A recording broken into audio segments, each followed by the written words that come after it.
आज का एपिसोड थोड़ा कंट्रोवर्शियल है और अनकंफर्टेबल भी। फीमेल ऑर्गेजम, जिसे लेकर ओपनली बहुत ही कम बातें की गई हैं। लेकिन क्यों?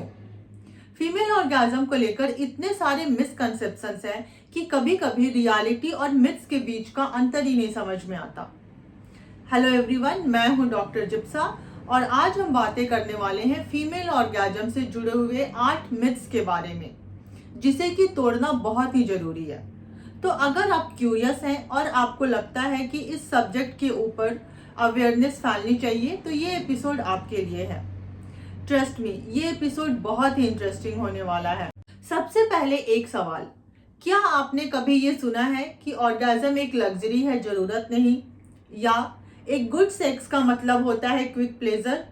अगर हाँ, तो ये मिथ्स तोड़ने का टाइम आ गया है। मूवीज में क्या दिखाते हैं? एक पैशनेट सीन और औरत खुश। बट रियलिटी में ऑर्गेजम्स इतने स्ट्रेट फॉरवर्ड नहीं होते। Female orgasms are influenced by बहुत सारे फैक्टर्स, जैसे कि फिजिकल, इमोशनल और साइकोलॉजिकल। और कुछ स्टडीज ये कहती हैं कि 30% से भी कम विमेन को अपने पार्टनर के साथ सेक्सुअल इंटरकोर्स के दौरान इजीली ऑर्गेजम अटेन हुआ। बाकियों के लिए टाइम, कंफर्ट और एफर्ट लगता है। और ये बिल्कुल नॉर्मल है कि हर विमेन के लिए ये एक्सपीरियंस अलग अलग हो। स्टडी से ये भी पता चला कि women feel most comfortable when their partners communicate and takes things slowly. तो अगर बॉलीवुड जैसा फायरवर्क एक्सपेक्ट कर रहे हैं तो आप गलत सोच रहे हैं। ये सबसे बड़ा और डैमेजिंग मिथ है कि ऑर्गेजम सिर्फ वजाइनल पेनिट्रेशन से होता है। आइए जानते हैं साइंस क्या कहता है। अराउंड 70 to 80% ऑफ विमेन के लिए क्लाइटोरल स्टिमुलेशन ज्यादा जरूरी होता है, not just vaginal penetration. Clitoris कोई बोनस ऑर्गन नहीं है, ये एक कॉम्प्लेक्स स्ट्रक्चर है जिसमें 8000 से भी ज्यादा नर्व एंडिंग्स होती हैं, यानी कि almost double the number found in main. और ये भी जानना बहुत जरूरी है कि हर विमेन की प्रेफरेंसेस अलग अलग हो सकती हैं। वन फन फैक्ट, क्लाइटोरिस का जो हिस्सा हमें बाहर दिखाई देता है वो बहुत ही छोटा हिस्सा होता है।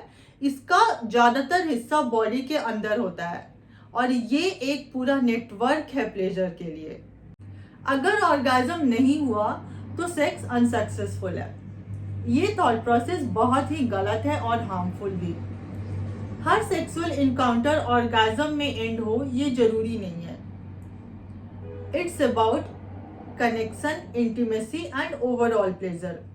बहुत बार प्रेशर की वजह से औरतें रिलैक्स नहीं कर पाती हैं और ऑर्गेजम अचीव करना डिफिकल्ट हो जाता है। एक हेल्दी रिलेशनशिप वही है जहां पर आप एक दूसरे के नीड्स और डिजायर्स को समझ रहे हो। Communication is the key. अगर कुछ काम नहीं कर रहा है तो उसके बारे में बातें करो, उसे समझो और फिर उस पर काम करो। क्या आपने कभी ये सुना है कि विमेन बस एक बार ऑर्गेजम कर सकती है? गलत। Women are actually capable of having multiple orgasms in a single session. Unlike men, जिन्हें की रिफ्रैक्टिव पीरियड की जरूरत होती है, विमेन के लिए रिलैक्सेशन और स्टिमुलेशन के कॉम्बिनेशन से ये पॉसिबल है। बस थोड़ा पेशेंस और सही टेक्निक की जरूरत है। एक रिसर्च के according couples who explore without rushing are capable of having higher satisfaction and even multiple orgasms. So next time, take things slow and enjoy the process. अगर किसी विमेन को ऑर्गेजम नहीं होता तो इसका ये मतलब नहीं है कि उनकी बॉडी में कोई प्रॉब्लम है। फीमेल प्लेजर एक कॉम्प्लेक्स प्रोसेस है जो कि स्ट्रेस, इनसिक्योरिटीज, ट्रस्ट और बहुत सारे हेल्थ फैक्टर से इम्पैक्ट होता है। हर विमेन के लिए ये भी जरूरी है कि वो अपनी बॉडी को खुद एक्सप्लोर करे, क्योंकि बहुत बार हमें खुद ही नहीं पता होता कि हमें क्या चाहिए। So instead of playing blame game, her partner के लिए ये जरूरी है कि वो एक दूसरे को समझे और सेफ स्पेस क्रिएट करे। कई लोगों को ये लगता है कि ऑर्गेजम सिर्फ एक फिजिकल एक्सपीरियंस है, but it's way more than that. Women के लिए इमोशनल और मेंटल कनेक्शंस होना बहुत इंपॉर्टेंट है।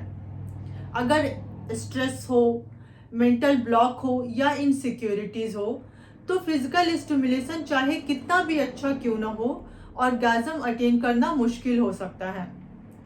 A loving and relaxed environment often works wonder. Four play को इम्पोर्टेंस देना बहुत ही जरूरी है, ना कि सिर्फ फिजिकल बल्कि इमोशनल भी। ये एक पुराना और रिग्रेसिव आइडिया है जो कि सोसाइटी ने नॉर्मलाइज किया हुआ है। सच तो ये है कि women enjoy sex as much as men do, अगर उनकी नीड्स फुलफिल हो रही हों। सच तो ये है कि वीमेन के प्लेजर को हमेशा ही साइडलाइन किया जाता है, एंड इट्स हाई टाइम कि प्लेजर का कन्वर्सेशन इक्वली बैलेंस्ड हो और वीमेन के प्रेफरेंसेस को भी इम्पोर्टेंस मिले। ये मिथ ये एज्यूम करता है कि वीमेन अपनी लाइक्स और डिसलाइक्स को लेकर बिल्कुल क्लियर है, जबकि रियलिटी ये है कि सेल्फ डिस्कवरी एक प्रोसेस है जो कि टाइम और एक्सपेरिमेंटेशन मांगता है। और ये बिल्कुल नॉर्मल है कि आप अपने प्रेफरेंसेस को लेकर क्लियर नहीं हैं।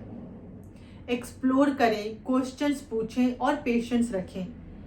सेक्सुअल वेलनेस एक जर्नी है, डेस्टिनेशन नहीं। तो ये था हमारा आज का एपिसोड, और आज के एपिसोड से आप एक सिंपल लेसन लेकर जाइए कि फीमेल प्लेजर और ऑर्गेज्म को नॉर्मलाइज करना जरूरी है।